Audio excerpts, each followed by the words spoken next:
Want to see how you can save some money and improve your beers at the same time? Stay tuned because we're going to harvest some yeast.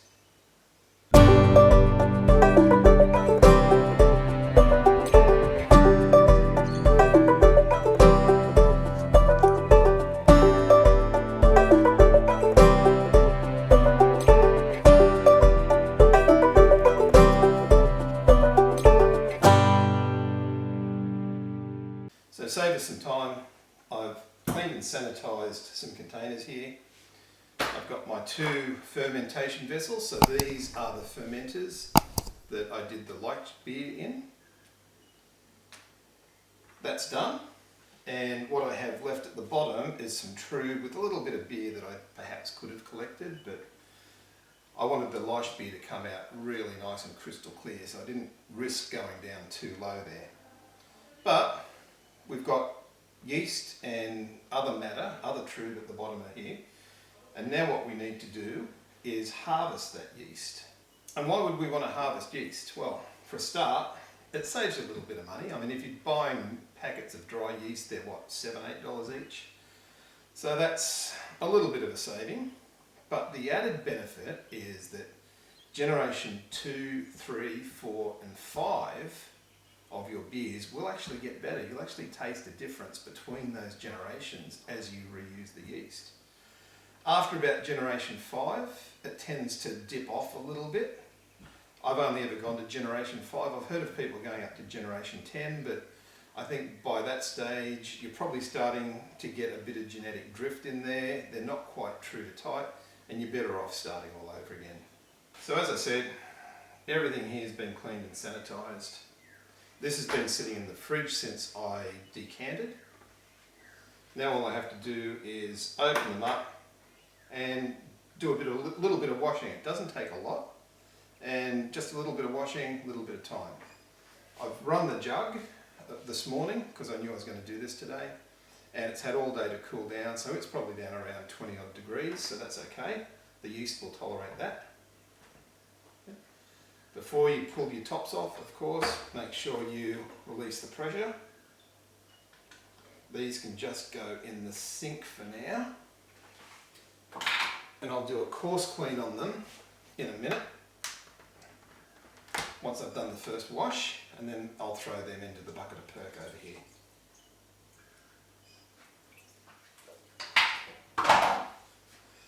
So what is washing yeast? It's basically stirring it all up, letting the sediment settle, but trying to keep some of that yeast in suspension so that you can get rid of the yucky layers and just keep those nice yeast layers. Then you let it all settle out. You let the yeast settle out, get rid of the liquid, and then you've got yourself a nice yeast mix to go into your next batch. So what I'm going to do is just pour some water into here, just to give it a little bit more water to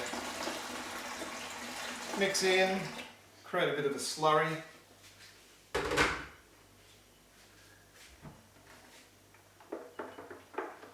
Give it a good mix up.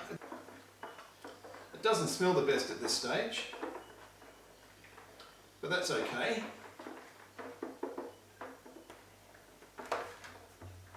That's just all of those leftover proteins and things in the bottom there that I'm mixing in.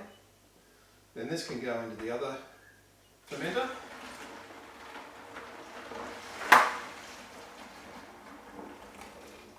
Be careful not to drop the pill in there.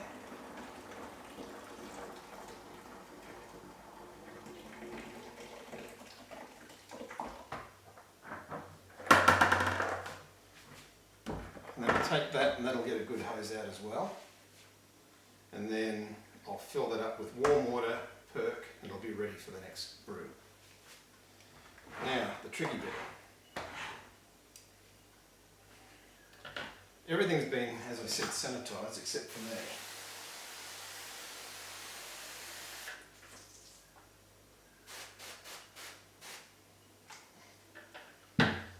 I don't know how far I'm going to have to reach in here. Yep, that's alright. Got that fairly easily without making contact with the container, but it's always better to be safe than sorry. sink now. Give this all another bit of a shake up. Now what that's doing is getting all of the sediment, all of the yeast all mixed up into that water and leftover beer. And what's going to happen is that over the next 15 minutes all the heavier compounds are going to settle down to the bottom. Some of the yeast will stay in suspension along with the liquid. Then I'm going to do the same thing again and maybe a third time depending on how it turns out. So let's just leave this for half an hour. I'll do a bit of a time-lapsey thing so you can see it. And then yeah, we'll come back in half an hour and see where things are at.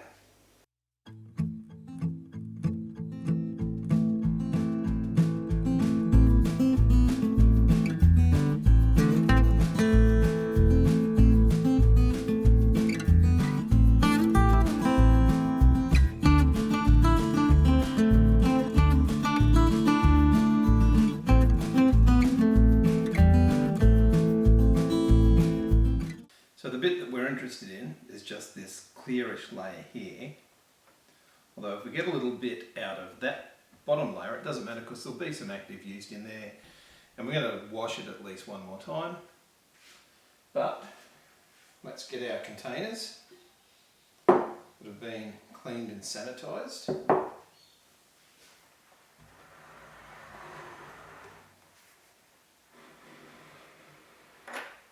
And then just carefully tip this over so that we don't stir it up too much.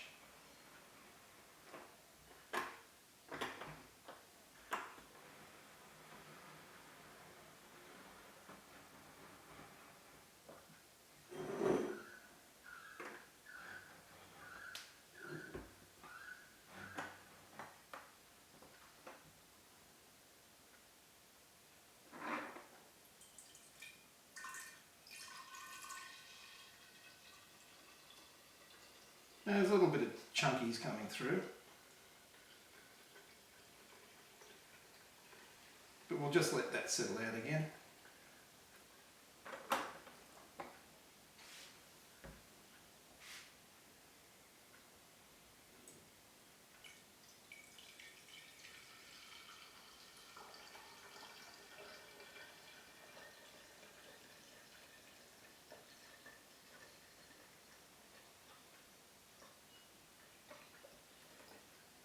Not allowed it started getting too thick then.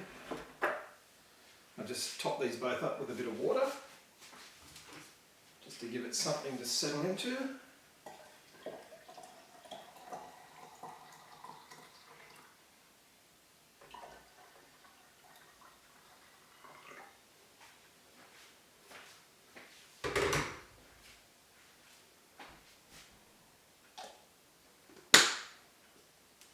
Lid's on to keep germs out.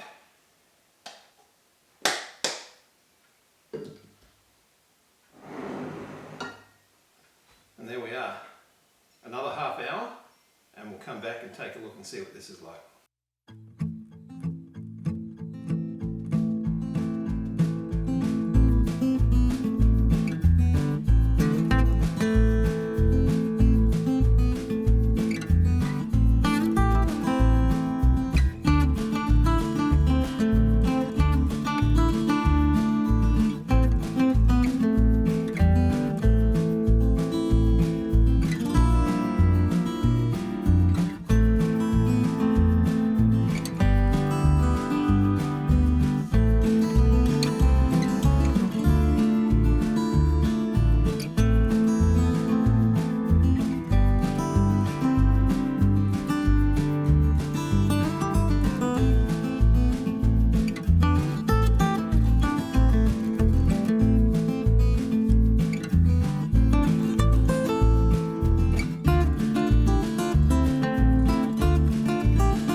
Now that we've got rid of most of the solids and we're just left with lovely yeasty liquid, It goes into the fridge for a couple of days to a week just to let all of the yeast drop out of suspension. See you soon.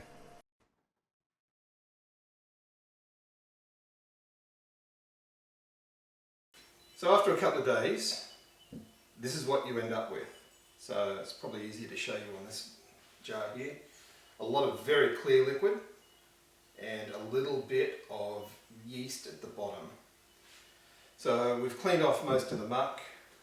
We've got mostly yeast in there now. So there will be a little bit of other stuff, like a little bit of true, a little bit of protein. Stuff like that, you can't help that. You're never going to get 100% just yeast, not in a home brew situation. So the next stage, I received these a couple of days ago. I've just now put in some Stella Sand, the Aussie version of Star Sand, in here and given them a shake up just to sanitize everything. So the next step is to get these jars and tip off most but not all of the excess liquid.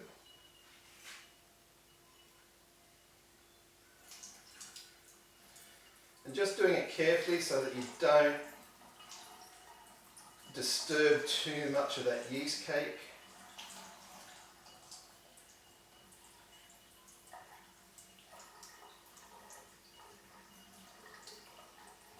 And for this jar, yeah, maybe a little bit more. Some of that yeast is going to come out, unfortunately, but that's okay. Now we can mix this up. Just put the lid on it for a second. Get this one, do the same thing. We're just tipping off most of that clear liquid that has no yeast in it now. So by cold crushing it, we've basically told the yeast to flocculate, hibernate. And what they do is they fall out of suspension just to the bottom of the jar.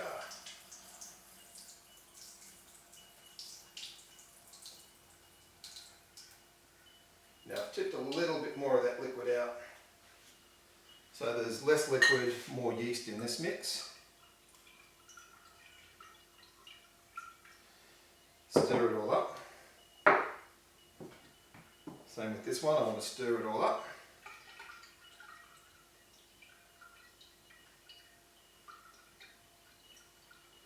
And then I'll tip this one into here.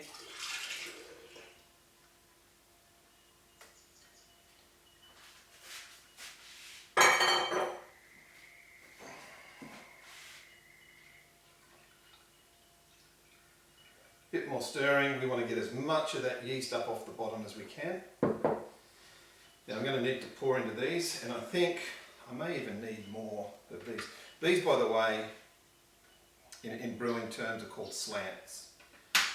I probably call them test tubes normally, that's what they are. But in brewing, for some reason, brewing's got a term for everything, they're called slants. Got a little jug here, I'm going to just sanitize it. Make sure there's nothing on there. It's going to upset our yeast or cause an infection.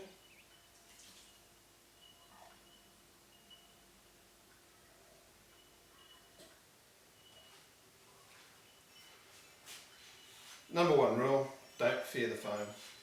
Yes, this is designed to kill sort of bacteria and things like that. But there's enough yeast in here that it's not going to really hurt them too much. Now how much liquid do we have? Yep, we've got all of it up. We've got, standing back here, about 400 mils. I don't know exactly how much these hold each. I think around 20 or 30 mils, but I could be wrong. Again, don't fear the foam, being careful not to touch any of those surfaces. What I might just do, I have been sanitising my hands all morning as I've been doing bits and pieces. but it never hurts just to do it again when you're handling equipment that is coming in direct contact with yeast.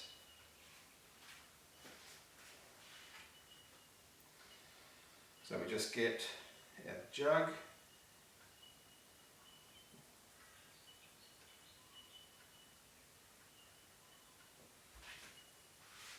so this could take quite a few of these. Now, first question people are going to ask is, isn't that going to settle out again? Isn't the yeast going to settle down to the bottom of the slant? And the answer to that question is yes, it is. But we need that because when we go to pitch it back into a starter or into a wort, we need something that we can mix it up with.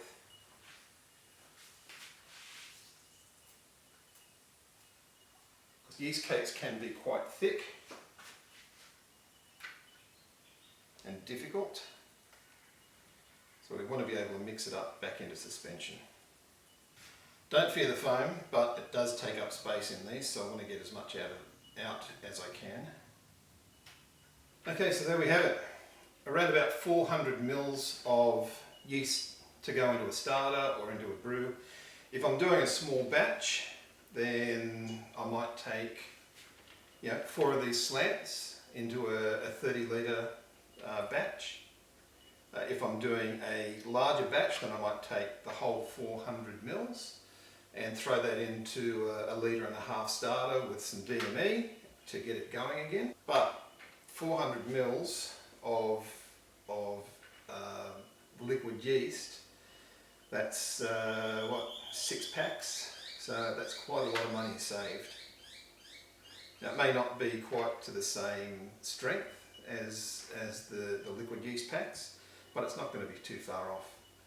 And there's going to be a little bit of nutrient in there for the yeast, a few dead yeast and things like that. Only thing left to do now is to label these. I'll get a paint marker, something that can be erased, and just mark them. But that's it for this episode. Again, we hope that you found this informative, that it's going to help your brewing. And as I say, by reusing your yeast up to 5 times, you not only save money, but in my opinion, you end up with a slightly better brew as well. And now I've got the yeast that I can do the Gen 2 of it and see if that changes the flavour profile any. Again, I get off track. If you found this episode informative and educational, if you've got something valuable out of it, if you've learned a little bit about washing and reusing yeast, then give us a like. It really does help the channel out. It lets YouTube know that what you've just seen is valuable content, and it gets out to more people. More home brewers get to see this sort of thing. Also, if you'd like to see more episodes, more of the same sort of thing, I'll also be doing a lot of brewing between now and Christmas, batch a week at least, so there'll be a lot more brewing videos coming out. We'll be doing more equipment videos. I'll be doing a special a series on hops and different types of hops and how to store hops and things like that. If you want to see some of that stuff, subscribe to the channel down below. Click the notification bell so that you get informed when our new episodes come out. That's it for now. It's morning here. I don't have a beer on me, but have a great week. Cheers.